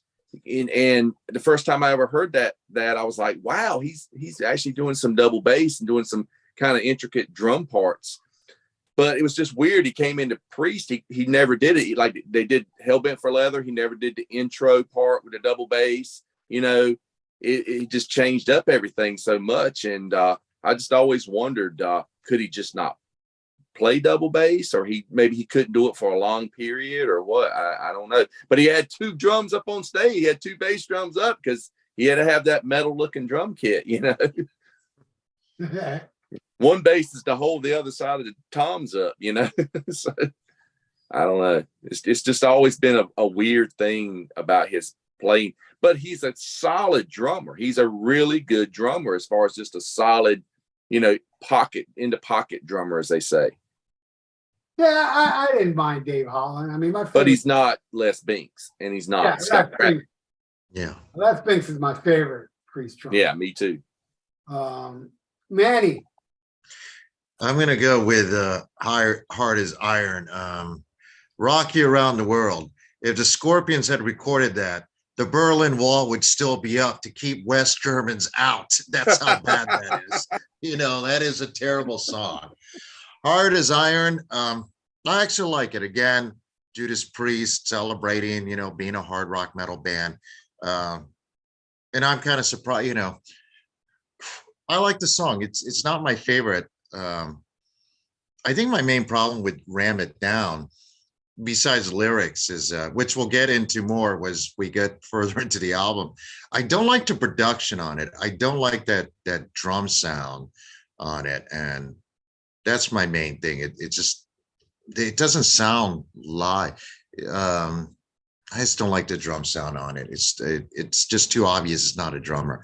Other than that, Hard as Iron. But because Rock You Around the World, I mean, they were trying to write an anthem because, you know, Twisted Sister had an anthem, you know, I don't know who else had anthems. Everyone had an anthem, you know, somebody was rocking something. You can still rock in America. I want to rock. I rock you all around the world. Not with that song. Rock anyway. I'm going Hard as Iron. Finally, a real kick-ass song and some double bass drumming and quick guitars. I like the sound effects and really like the chorus, even though the song sounds like it's missing guitars or something. It just feels empty in certain parts, almost like it was unfinished. But it's a cool song. And as far as Rock You All Around the World goes, the intro is deceiving. It sounds like it's going to be something from like Defenders, and then it just gets into this happy '80s beat. And then there's some real cool guitar melodies in there and a good vocal performance from Rob Halford, but it's just another cheesy 80s song. It just doesn't really work that well. Yeah, the intro to the song is pretty cool. Yeah, for sure. Yeah, it's the best As part of much the whole as thing. as much as I hate the song, if they had released that as a single, it probably would have done well at that point in time, Oh yeah. because top 40 radio is going for, I'm not even talking about rock stations. I'm talking about, pop stations would have probably gone for that. Thank God they didn't, because it sucks. Anyway, go ahead. All right, we flipped the album over, and now it's going to be Out in the Cold, which to me is the best song off this album. Always loved it, even when that album first came out, even though it's so different than Priest. Is kind of a love song with synthesizers, but there's just something about this tune, it just connects with me. I think Out of the Cold is an awesome song. Great opener when I saw that tour. I love how Rob Halford just wanders on the stage in the middle of the verse or the middle of the second. Yeah. So a real cool video is the Us Festival. When you see him walking in the back singing Electric Eye, then he's just when he says, "I'm made of metal," is right when he walks out on stage. Rob Halford is one of the baddest mothers ever. And Out in the Cold is awesome. And that's going against Blood Red Skies, which is my favorite song off this album. And this, it hurts, but I like it more. And I love Out in the Cold, don't get me wrong, but I like Blood Red Skies more than Out in the Cold. And when I saw the Ram It Down tour, they didn't play this song, but they played it when they did the Epitaph tour. It was odd, when they were playing one song off each album. No, that's cool, actually. Yeah. So I'm going to give that one a Blood Red Skies, but that, I admit, is a tough one because I really did want to give it. They're both really good songs. Turbo. Yeah, they both have awesome songs kicking off side two. What do you think, Tony? Well, I think Blood Red Skies is the most commercial and turbo sounding thing on the album. It's that synth guitar is what kills me. I've never really liked the song. I remember when they played on Epitaph, I think I may have went to the restroom because I just never liked that song. I love Out in the Cold. It's like one of my favorite Priest songs. So there's no battle there for me. I'm not a big fan of Blood Red Skies. It's not, never really liked it. Cool guitar solo. I really do like the guitar solo in Blood Red Skies, though. Is that Glenn that plays that? It sounds like a Glenn Tipton solo. Yeah, I don't remember who was. But that the best part of the song. But it's just that techno beat and that techno guitar that just kind of kills it for me. All right, Manny. Out in the Cold. I love both songs. I do get what Tony's talking about, though, because Blood Red Skies is definitely got, again, that damn drum sound. But overall, Judas Priest, when they're on top of their game, even with production that is basically dated, they can craft a great song, and that is a great song, Blood Red Skies. But I prefer Out in the Cold. And I think I'm influenced by the Turbo for Life video. I didn't, when in the video, he comes out on the stairs and it's very dramatic and it's very cool. Lyrically, Out in the Cold is a lot more mature than Blood Red Skies. Also, it seems like Out in the Cold seems to be taken from probably a personal experience from Rob Halford. I don't know for sure. I know Halford was going through a turbulent personal crisis at that point, or was, during that time. I think he straightened himself out by the Turbo tour, but I think that's what it's based on. And I also got a lot of sympathy for the guy. I'm not gay and I don't know what that's like, but I can't imagine, especially back then, that you had to hide who you were. And I have a lot of sympathy for that. And I think that song kind of expresses it. Maybe I'm reading too much into it, but it definitely is a heartfelt song. So I say Out in the Cold for a lot of reasons. But Blood Red Skies is a great song. And to me, it was a tough choice, but not super tough. I think Out in the Cold is a great, almost lost Judas Priest classic, in my opinion. Right on. Wayne? Blood Red Skies for me. It's my favorite song on Ram It Down. It's my second favorite ballad of Judas Priest altogether. I like how it starts off with the wind and that slow build to the song. And then this is the one song that I think they made the electronic sounds work. And they worked all pretty well together. And it's catchy. Out in the Cold is the second best song on Turbo to me. It sounds dark, and Halford's vocals are passionate like on previous albums. I like all the whispering things he does, and in the chorus, and that second on the second chorus, he adds like some extra lyrics in between that sound really cool. And then I love the stop before the guitar solo, and then the slow build up into that. Just a really great song.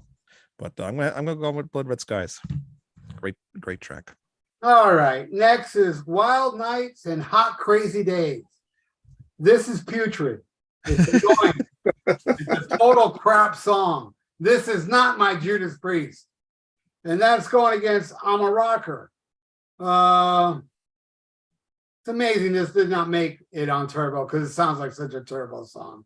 And it's as bad as those songs, but slightly like it a little bit more than Wild Nights, Hot Crazy Days, but I'm not a fan of I'm a Rocker, and I don't even like that. I would hate when people would call me a rocker. You know, I don't like that word rocker. Hey, you're a rocker. No, I'm not, man. What about the Thin Lizzy song, Rocker? I'm a Rocker. That's different. That's cool, man. Man. No, but that's Phil Lynott. He gets a pass. Yeah, he gets a pass. He's cool. And also, you got to think of timeline. You know, Thin Lizzy said that shit like before it was. But before there was really metal, you know. Yeah, and before people were calling each other rockers. Right. Yeah. See, if rocker was a thing back then, Phil wouldn't have wrote a song like that. Well, not only that, I think Phil was talking about, even though it wasn't going on in Ireland. I mean, my take on the lyrics is the whole mod versus the Teddies that Pete Townsend wrote about in Quadrophenia. Yeah. That was my take on that, Phil. We forget that Phil was a poet. I mean, people overuse that term, but in my opinion, he's a poet. And that song, it's I'm a Rocker. I get my records at the rock and roll store. But the reason he emphasizes that is because that was the identity of the character he's talking about. You know, he's not a mod, he's a rocker. Anyway, I know we got off track, but Phil definitely gets a pass. Yeah. You're right. By the way, John said that he doesn't know if it's true or not, but he thinks supposedly Blood Red Skies is about the first Terminator movie. I never heard that before. That might kind of make sense lyrically, though. Yeah. I gotta listen to those lyrics again. I never thought about that, but that totally makes sense. Right on. All right. So Tony, did you go? Yeah. So I'm gonna pick I'm a Rocker over Wild Nights, Hot Crazy Days. Wild Nights sounds like it, like I said, it could be on the soundtrack it could be the theme song for the soundtrack to Summer School 3 or something, you know. It's just terrible.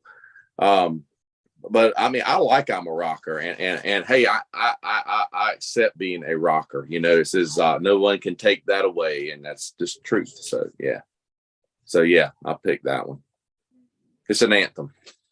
All right, Manny. Hate them both.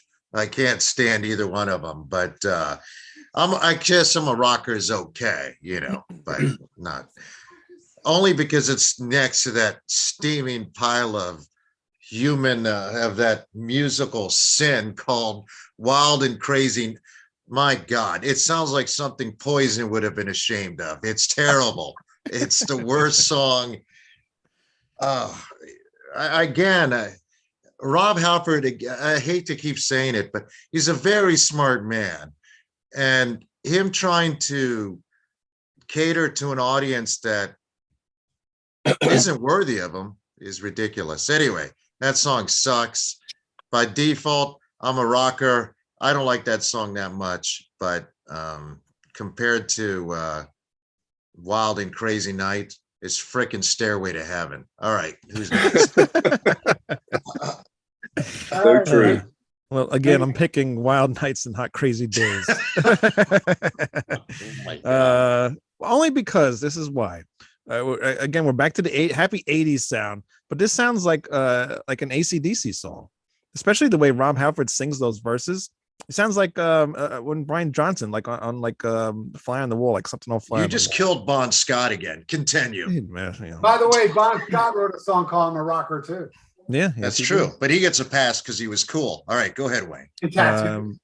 But I'm because when we did this on our show, Manny, we were talking about how AC/DC and Judas Priest were doing tours with each other around this time. So Yeah. you know, Rob Halford was a huge fan. So I can hear that AC/DC influence. That's why I picked this song over that one. But I don't think the song's that great. It's just Rob has some cool stuff in here. I'm a Rocker is a totally forgettable song. Songs it's garbage.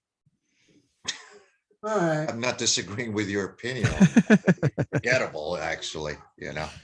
All right, I'll go to the next one. Hot for Love, a song that Tony Dio says is stupid and it sucks. And I happen to agree with Tony Dio, except for one little thing. I actually like this song. It's so stupid, I like it. It's kind of like, this song is kind of like Kiss Meets the Phantom to a song.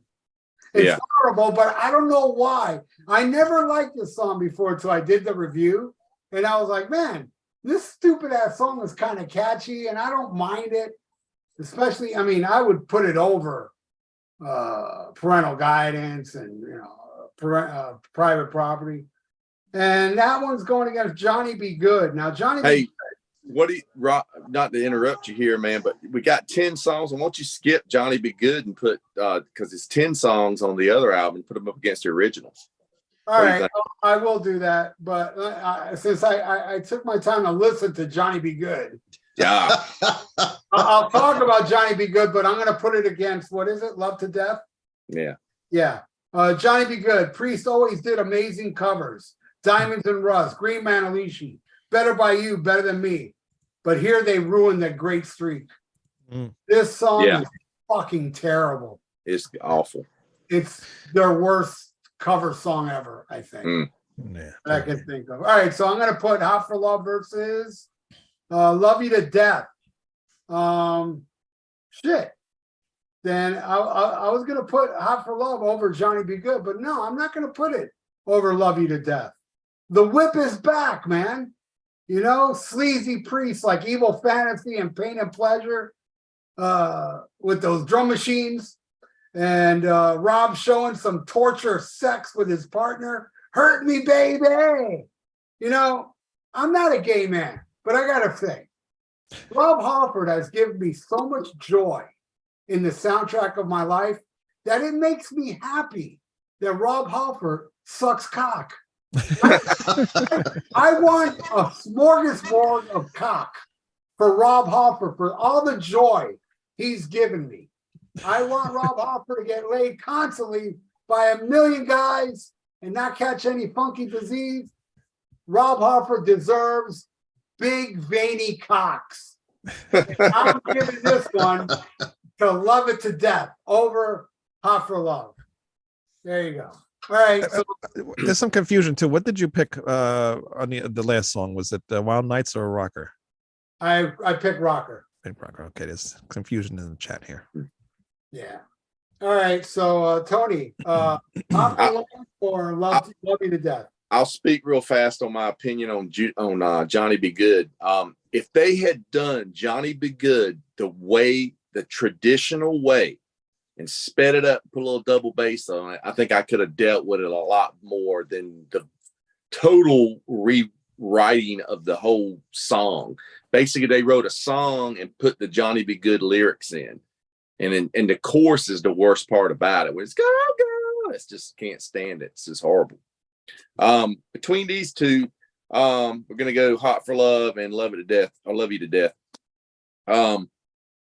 I don't like Love You to Death at all. I think it's horrible. And I was going to say, it reminds me of Evil Fantasies, and I hate that song. So I just can't get into it. I love that. But Hot for Love, I don't like that one either, but I got to pick that. I'll pick that over Love You to Death. Wow. Man, I just don't like Love You to Death. It just. All right. Okay. Manny.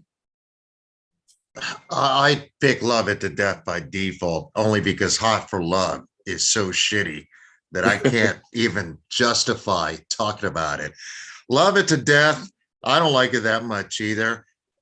I'm glad that Rob Halford has had a great time on this tour, but I kind of wish that he had also purchased a thesaurus. So, but other than that, it's all right.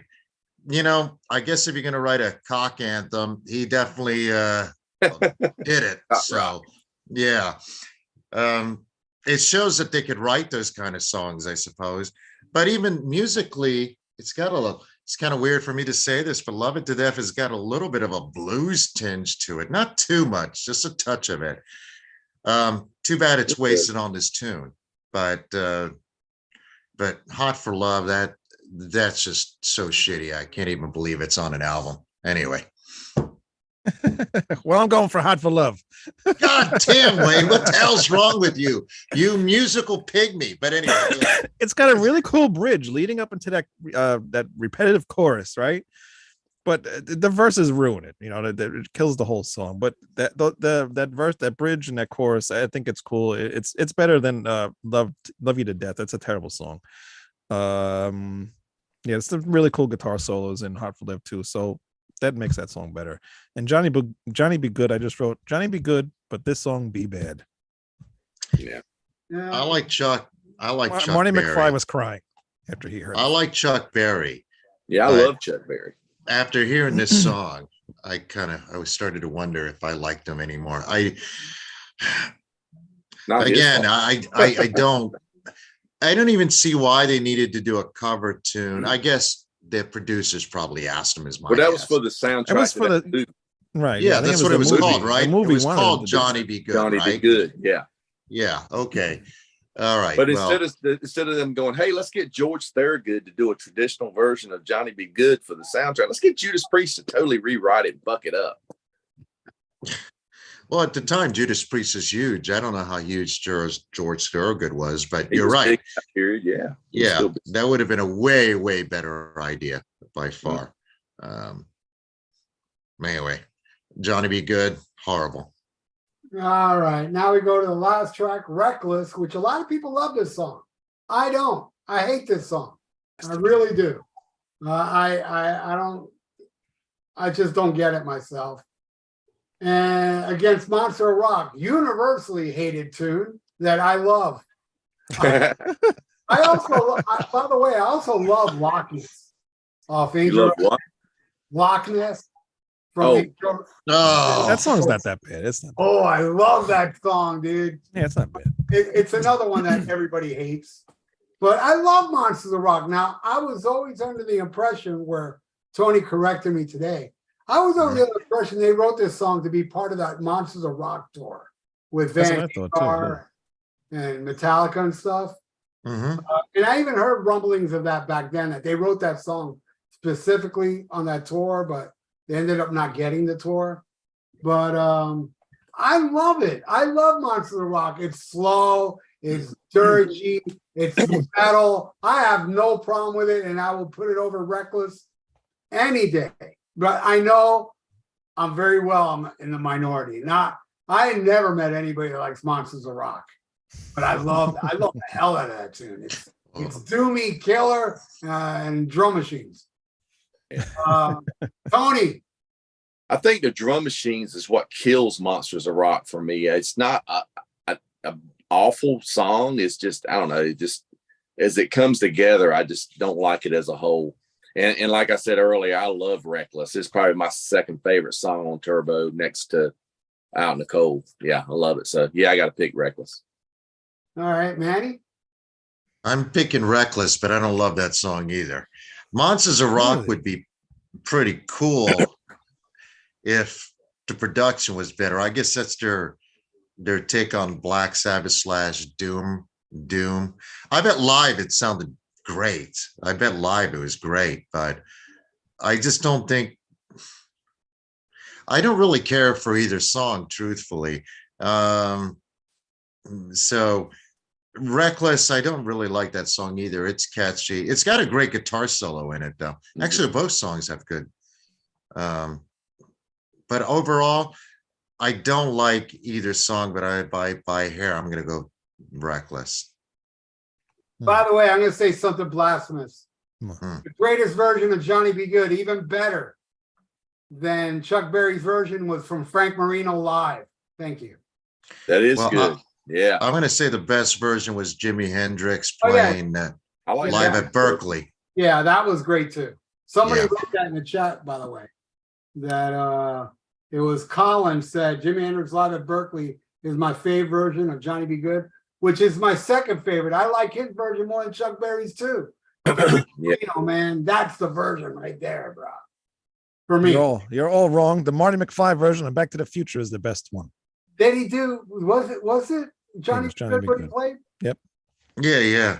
Then he tried it. Then he did a Van Halen type solo. And then Marvin. Hammer-ons, yeah. Awesome movie. Back to the Future is amazing. Yeah, it is. It's one of my funny, favorite I have movies. this theory, and I know a lot of people won't agree with it. I think everything sucked after 1984, with exceptions. There are exceptions. You know, like Back to the Future, Goodfellas. You know, some good shit after 84, but man, before 1984, it's like, dude, don't break the oath. Come on. Yeah. What has topped Don't Break the Oath? Maybe you guys can think of something, but I can't think of nothing that has topped Don't Break the Oath and Melissa.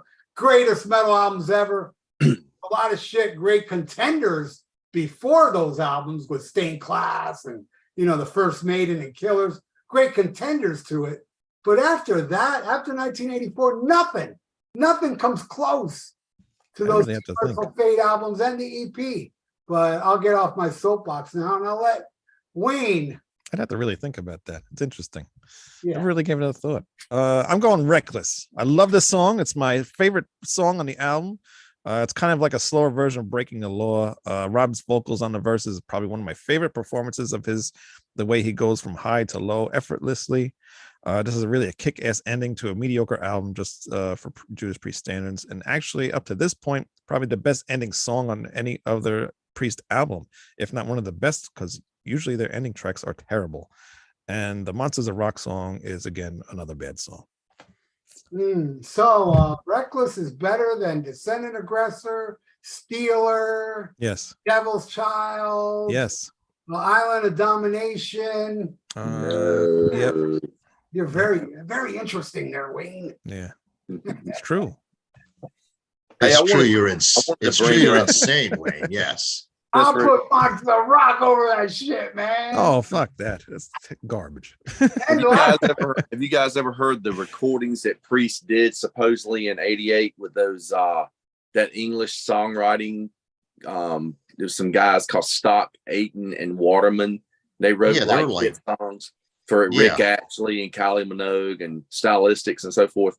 And they did some kind of like techno club music types tracks, and they decided not to release them.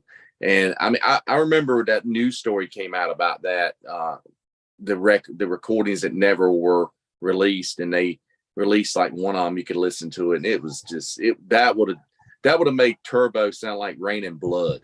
I'm serious. And Yeah, you I can't do go remember- you can't go by anything I said, because I'm wearing a Nirvana shirt. So what the fuck do I know? I like Nirvana. Well, I'm wearing him. That band, I love yeah. him too. I love him. I have a very unpopular opinion on Nirvana. I think they only made one good album, and it's their popular poppy album. Never mind. I don't like their other albums because they're trying to be alternative for the sake of being alternative. I like those poppy tunes on Nevermind. I like them all. They're all good.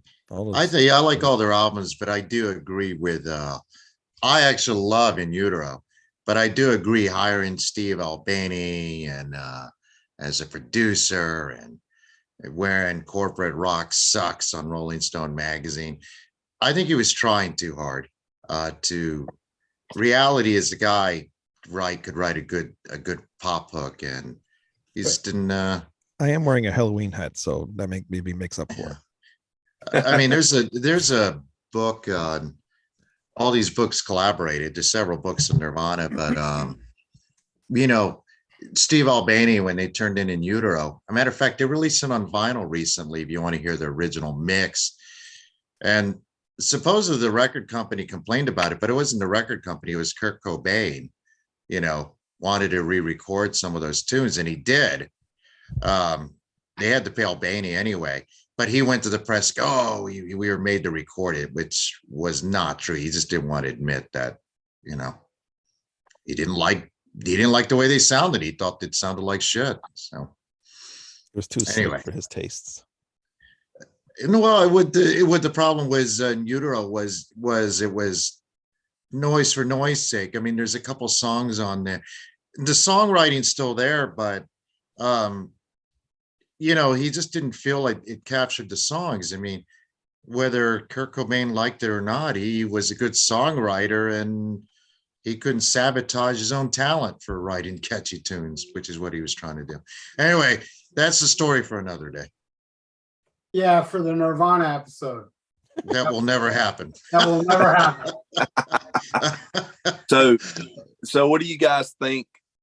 They go out on tour for Priest goes out on tour for Ram It Down. They take Pantera out on tour. Mm-hmm. And then all of a sudden, a year later, they come out with Painkiller, and Rob's acting all like Phil Anselmo on stage, and he's got all tatted up, and they come back, full on metal, and it even got worse with Fight. Yeah, Fight is where I saw it. I like Fight. I like Painkiller. It's just not one of my top 10 Priest albums. I like Painkiller, but it's just I remember seeing the video for Painkiller, and that's when you really said, "Wow, they're back playing heavy again." I just wasn't that impressed with everything else on the album other than that song. That song's great. I have said it many times. I do like Painkiller a lot, but to me, it's not really a Judas Priest album because it's very one-dimensional. Yeah. It's almost what's the word I'm looking for? They were just trying to be heavy, basically. Yeah. Trying to compete with thrash metal, and they were about 2 years too late, really. Yeah, because that's what Ram It Down should have been. Well, they were following the trends and not being the trends.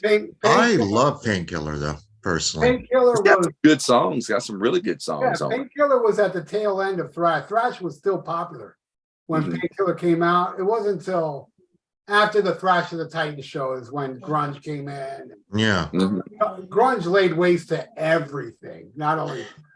Well, when they did Operation Rock and Roll with Judas Priest and Alice Cooper, that was in '91, and grunge was already, and alternative stuff was already starting to come into play. Because from what I heard, the ticket sales were really dismal for the Operation Rock and Roll tour. I remember going to see it, and I don't remember it being like half empty or anything, but they just said the tour as a whole didn't do very well. Well, when it came to Florida, they cut it in half, where it was Judas Priest and Alice Cooper played up in Orlando or something, and we got Motorhead, Dangerous Toys, and Metal Church in a club. In Raleigh, North Carolina, Motorhead didn't even play. They left and went and played another show in North Carolina somewhere, so they weren't on the bill. And that was going to be my first time seeing Motorhead, and I was pretty pissed. Well, Alice has said that that's the only tour he's lost money on. So, I mean, he can afford to lose money, but his point was it wasn't, He was so great on that tour. I mean, he had a great band. He had Vinnie Moore on guitar, and he brought back the video screen that he used on the Welcome to My Nightmare tour, where he was jumping in and out of the screen. And during they were doing Go to Hell, and he was jumping in and out of the screen, and I thought that was so cool. Oh, it was awesome. And Go to Hell, they put him on a chair and they zapped him, and his face turned into a skull. I have that video somewhere. Yeah, remember it was shown the ABC in concert. That's where I got it from. Yeah. Exactly. Well, what's really weird is that that Alice, Hey Stupid, and Trash were platinum albums. And then after that, he hasn't had a platinum or gold album since. I mean, maybe Last Temptation by now is gold, but those tours have all done like 300 times better than the tour where he had the platinum album under Hey Stupid. It's just really weird, like you said, that grunge just, I didn't call it grunge at the time, but grunge kind of took over. I mean, I can't think of a moment in music history. I know people say Sex Pistols, punk, but maybe in Europe, but punk over here didn't do shit outside of the Clash. And I like punk music. I'm not putting it down. I like the Pistols and all that. But in the States, disco was big, not punk in '77. We tend to rewrite history. I remember when I saw the Ramones, and I was like 18.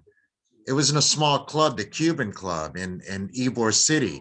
It wasn't an arena. I mean, if you read about the Ramones now, you think, oh my God, they played arenas. They didn't. Only when they were opening for someone, Yeah, exactly. Like but if you read about it, yeah. Yeah. And, you mentioned gold and platinum records with Alice. So Turbo was the last Priest album that went platinum, and Ram It Down went gold. I don't know if Painkiller even went. I didn't look and see if Painkiller went gold, but that may have been it. I was pretty sure it went platinum, but I'm not sure, Tony. I think it went gold. I didn't know Ram It Down went gold. It went gold, yeah. But they were still selling a lot of records then. I mean, they were still a popular act. Even though thrash was pretty big at that period. Right. And that was the last time they did with Tom Allen producing until Firepower as well. Yeah, Tom Allen is I think is a very good producer. He doesn't get talked about a lot as far as producers, but hey, I wanted to show you guys something. Ralph, you may have seen this before. This is a cassette. I got it from a good friend of mine, Jim Powell. Oh, I've seen that. Yeah. The Worst of Judas Priest. I say no. The Worst of Judas Priest. It's funny. I have seen that, but I didn't think it was real. I thought it's a prop. I got it from, like I said, Jim Powell. He's a big Judas Priest collector, and he got it for me. But it's got "Don't Go," "I'm a Rocker," "Prisoner of Your Eyes," "You Say Yes," "United," "Last Rose of Summer," which I love. Last Rose. I love Last Rose of Summer. Yeah, I like that one better than Before the Dawn. Yeah. That's got Johnny B. Good, Red, White, and Blue, Troubleshooter. God, that's an awful one. Love Zone made it. Yeah. Take on the World, Parental Guidance, and Turn on Your Light. And I could think of a couple more they could put on there, but I think with Priest, man, when they have good songs, they're really good songs. But when they have bad songs, oof. I love the cover. It's that picture of them on roller skates. Yeah. I know it's a shitty song, but I love "Don't Go." I do. I like that song. I mean, that was a single. That was a single in a video as well. I used to see it on MTV. Yeah. But Point of Entry is one of those albums that grew on me a lot over the years. I remember my first Judas Priest album was "Screaming for Vengeance." It's the first one I ever got. And then I got Defenders, and then I went back. I got the live album Unleashed in the East, and then I went back. And when I got Point of Entry, I didn't like it much, except for Head Not to the Highway.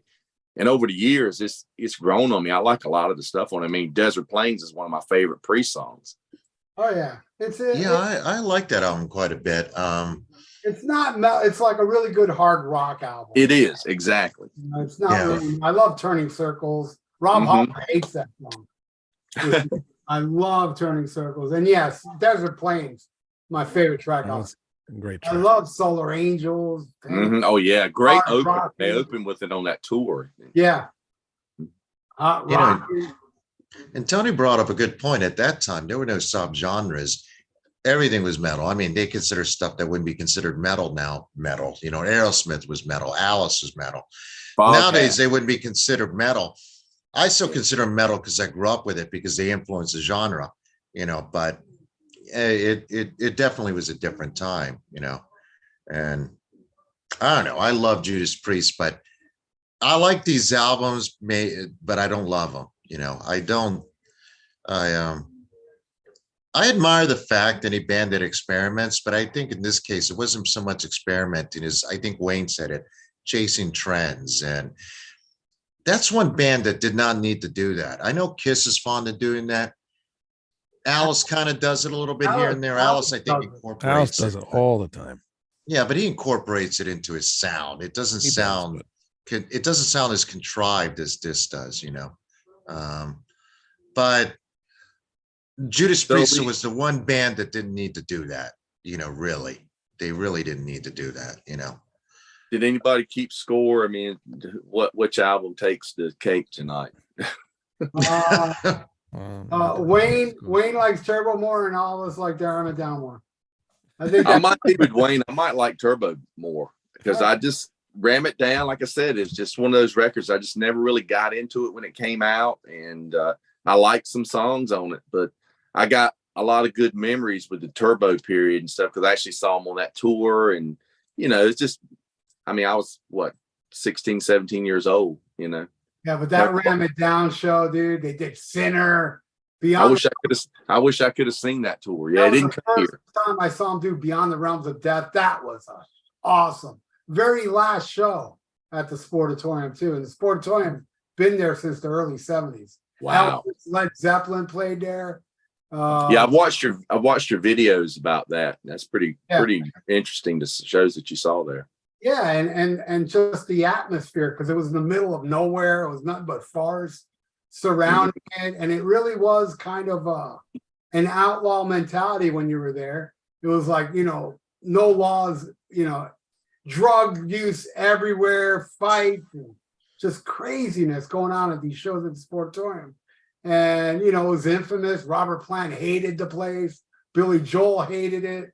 But we loved it, man. It sounded shitty on stage, but it sounded great for us. And it leaked when it was raining. It had like this rusty roof. It was just no place like it, man. It was the greatest place to ever see a show. I've never seen a show at a better venue than the Hollywood Sportatorium, which is now a supermarket. And I actually went to that supermarket a couple of years ago just to stand there. You know? Wow. Yeah, but because the thing is, the Sportatorium was in the middle of nowhere, nothing but forest. Now it's all residential. They knocked down all the trees, so it's Pembroke Pines. It's all, you know, little strip malls and houses. You know, it's you know, they knocked it all down and made it a residential area. But back then, man, and I got left at the Sportatorium at a stick show, and I had to walk home. And that was scary, man. It took, I didn't get home till the next day. It's wow. Yeah. But anyway, guys. Before we leave, between Turbo and Ram It Down, the thing with Ram It Down, it just seems very unorganized. You know, it just seems like songs that they had and they just threw it on the album just to put an album out. And contrived to be heavy. Right. And at least with Turbo, even though it is pretty shitty for most part, there is a constant shittiness throughout the whole thing. You know, it's meant to be that way. So at least there's a theme. Yeah, exactly. Concept album. Yeah, the concept is Sesame Street. Yeah. I'm sorry. I mean, you had to be there, man. You know, Ram It Down has the cooler album cover though. Huh? Ram It Down as the better album cover. The album cover is sharp. Yeah, I see a lot of young metalheads throughout the world, you know, on social media, and a lot of them really love Turbo, but these are the same ones who love, you know, Pantera when they were a glam band in the you know, early days, or the old school heavy metal band they were. I don't know really how much glam they were, but you know, people tend to call them a glam band.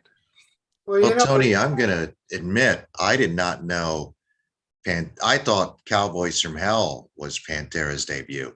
It was several years later, I think maybe when YouTube came out, that I discovered that they had 4 or 5 albums, you know, prior to. Yeah, I had a couple of the earlier albums, and I remember we went to see Kiss actually on the Hot in the Shade tour. I went to the mall that afternoon to before the show, and they're putting up the new releases, and they were putting up Cowboys from Hell, and I was like, wow, these guys got signed to a major label, you know. And we got the car, we put the tape in when Cowboys kicked in. I remember my buddy was with me, and he liked old Pantera. He had some stuff by him as well. He was just like, this doesn't even sound like the same band. This is amazing. Yeah. I did. I mean, like I said, I'll be the first to tell you, I had no idea that they existed prior to. And I like some of the early albums. And Projects in the Jungle might be my favorite Pantera record. Yeah. Well, I've got bootlegs on CD. It sounds like a mix of Judas Priest, British Steel meets like Van Halen, Def Leppard, Pyromania. Yeah. A little high and dry thrown in. And Manny Gregg from our other show, he hates Pantera, but he loves those first 4 albums. That's wow. Yeah. I'm a Pantera fan. Those first 4 albums, I kind of like them, but I don't love them. The first one's not really good, but the second one, third and the first one with Phil. They were pretty good records. I think my problem is, Tony, when I listen to him, I can't associate it with the Pantera that you know. It's totally different. Totally. Yeah. But you listen to Dime's guitar work on those early records, and he was really young and playing like that. He was really, really good at such a young age.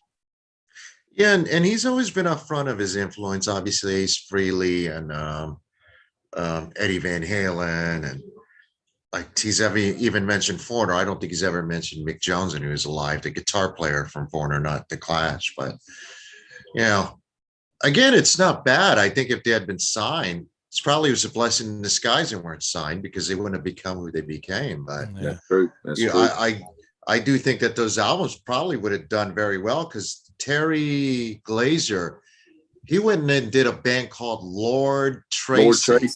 Yeah. Which I'm not a big fan of, but they do that kind of music very well, you know. Yeah, it was not a bad record. I saw them open for Ace Frehley on the Trouble Walking tour, actually. Oh wow. And it was funny because I was Yeah. I was a Pantera fan this is before Cowboys even came out. Yeah. So when Trouble Walking was on, when they were on tour for Trouble Walking, and I was a fan of the early Pantera stuff, and we met all those guys and Lord Tracy that afternoon because we got to the club early and we're hanging out. Met them all, we're hanging out with them and stuff, and I had no clue that was Terry Glaze from Pantera. I would have been talking to him about Pantera, but I had no clue that's who he was until I didn't know it until after Cowboys from Hell came out. I read something about an article and it said their original lead singer left and formed the band Lord Tracy. I'm like, what? That's the same guy, you know? Well, I'll tell you something crazy, Tony. I bought Lord Tracy like 3 weeks ago. I found it because I go rummage through these record stores, and if I find something cheap enough, I'll buy it. I never bought Lord Tracy when it was out. I had no interest in it, but now I saw it, I bought it. I had no idea that Terry Glazer was even in that band. And I opened it up, go, oh, that name looks familiar. So I looked up Lord Tracy and go, oh, what? So I just literally learned that 2 weeks ago. And those Lord Tracy records and CDs are kind of collectible now, just for the Pantera connection. Yeah. I bought it for like $5. So yeah, the vinyl sales for $20-$30 usually. I have Deaf Gods of Babylon on vinyl, and I covered a song off that album. And there's a video on YouTube. Check out Thrash or Die doing Piranha. Yeah. A thrash song they did, because that album's eclectic. It's all everything. There's hard rock, there's country, they kind of reminded me of Scatterbrain a little bit. Yeah, there you go. That's a great example, because they were all over the place. And then there's a thrash song at the end called Piranha, and I talked my band into covering it, but we put in Exodus's Piranha in the middle section, and back to the Lord Tracy version. It's awesome. I love that album. I think that's a great album. Deaf Gods of Babylon. It's cool. I do have it on vinyl, and I bought it not even knowing what it sounded like. I was like, I'll give it a chance, and I ended up really liking that record, man. We should do an episode like that eventually, blind buys, because I think we're all at that. I still do blind buys for the record. Exactly. But it's just nowadays we have the luxury of pulling our phone out and kind of looking it up and seeing what it sounds like before we buy it. Yeah. That kind of takes the fun out of it. I mean, you remember the cutout bins? You go to the record store and they'd have the cutout bin $1 cassettes, and you would just pick them, get a tape. And I don't know how many good albums that I still listen to today that I bought originally for $1 out of the cutout bin. Dude, nothing's changed in my life other than I have 10 million kids and all that, but I would go to the flea markets and load up on dollar records, and I would take chances on stuff like Grand Funk Railroad and Black Oak and Bang, and because it was $1, and so, and I still do that. I mean, Ralph knew who Lord Tracy were. You did. I only heard the name, but I took a chance because it was $5, you thought it was Tracy Lords, didn't you? Yeah, I did. I was all excited. I was very excited, but I bought it and I like it, but it's like, I know what Ralph means when you listen to it, because I was expecting it to be I hate to use that term, hair metal. I expected it to be like a glam album. I didn't look at the time Terry Glazer was in it. I was just basing it on the name, Lord Tracy. Yeah. It's got those elements in it, but then you got this thrash song, and then you got this weird country. Not only that, lyrically, to quote the Brits, he's taking a piss at everything. He is not taking it. He's not taking himself very serious, But anyway. The album has a classic. I forgot. I think it's the song "Subjector" or "Submission" or something. It has a classic line that says, "When I close my eyes, I can't see nothing at all." I love that line. Yeah. One blind buy that I got, I think maybe a year or two ago, was this record. Matter of fact, here it is. Oh yeah, There you I go. have that too. I have it on CD as well. Wayne, I love that album. This Isn't album, we did isn't a there- show on this on Red Star. I don't know if you were with us, Manny. I wasn't with you Yeah, yet, but with us, isn't right. that a connection to Boston, right, guys? Yeah. Barry Who's Who's in it? Yeah. Yeah, I went to a yard sale. This guy he had a bunch of records and they were out in the sun. I think a Dio album was out there, and I go to grab it and it just like melted in my hands. I'm like, dude, you got to get these out of the sun. So Yeah. Wow. I'm start going through the records or whatever, and I see this, and it's got like, I'm like, all right, it's kind of looks like something I probably listened to or whatever. So I grabbed it. It was $1. Every CD he had, every record that he had was $1. And there was some really good stuff in there. It was worth like $60, $70, and stuff like that. Yeah. So I got some really good deals. But this one, I said, let me see what the hell this is about. And I got home, and yeah, Tony, the first half of this album just blew me away. I'm like, holy shit, it's like one good song after the other. The second part is not as good, but the first half of this album is awesome. What's the connection to? Yeah, what's the connection to the band Boston though? On there, it's Barry Gordrew, who was this second guitarist in Boston. You had Tom Schultz and Barry Gordrew. Right. And when I was in high school and was big fan of Boston, we were waiting for Third Stage to come out, and we've been waiting, and this album came. A friend of mine came across Ryan the Hunter, and that kind of held us over. And I didn't even know at the time, and I didn't find this out until the 90s. But Barry did a solo album just called Barry Gordrew that came out before that. And the reason I probably never knew about it was because it didn't get any promotion. And I think Tom Schultz told the record label if they promoted it, he wasn't going to give them the next Boston record, so they didn't promote it. And basically, Barry he buried his own project, and he formed Orion the Hunter. But the Barry Gordrew solo record has Brad Delp on vocals, and it also has the singer that's on the Orion the Hunter record, Fran Cosmo, is on it. And there's several other Boston guys that guested on Barry's solo record are not on the drummer on Orion the Hunter is Michael DeRozier from Heart. But it's a great AOR it's hard awesome. rock record. It really is. Well, that's ironic because the guy that sings on that album that Wayne held up would later sing for Boston. He did. He came in on after Brad quit. I think was doing Walk On, the record Walk On. Yeah. Fran sings on that one. Yeah. Yeah, that's Mm-hmm. I remember when Third Stage came out, I was like so disappointed in that one. It was just so wimpy, and I love it now, but at the time I like it now too. But I saw Boston. I was 16 years old during that tour, and I was so disappointed. Now I wish I'd seen it now because I would appreciate it now. But what they did, because like you, Tony, I couldn't stand the album. Now I like it. But they would play, I don't remember what they opened with, but they played the album from beginning to end in sequence. It's short albums, like 30 minutes or whatever. And I was so disappointed. I remember being very disappointed because I hated the album. Now, if I'd seen it now, I would have appreciated it. But my snobby 15, 16-year-old self, like, fuck this, Yeah. Yeah. Yeah. In the chat here, West Oz says, I bet these guys got some Sesame Street albums. I wish. I have some Alvin and I did it Chipmunks. somewhere. Yeah, I got that too. I have Alvin and the Chipmunks and some stuff. I have like a Kojak album. Remember the show Kojak, and it's got a comic book in it. And the only thing I wonder about is what kid did Kojak appeal to? But anyway, that's a different. You drew hair on him, I guess. Yeah. Well, that isn't. I have the Lenny and the Squig Tones. Oh yes, That's a great one. Yeah. Well, Remember the people used to think that the drummer was Peter Criss? There was a rumor saying there's a photo of the band, and they're like, "That's Peter Criss without makeup." Wasn't it on Casablanca? Yeah, it was. Yeah. I need the springtime. And it has a poster. It has a big fold-out poster of Lenny and Squiggy wearing like capes, like Elvis costumes and stuff. It's crazy. Yeah. Well, gentlemen, I'm out of here. Thank you. Yeah, man. Been great. Thank you, Ralph, for having me. Wayne, thank you. And Tony. Right on. Thank you, everybody. Until next week, hopefully you all be available. I'll think up something to talk about next week. And I want to thank everybody in the chat, man.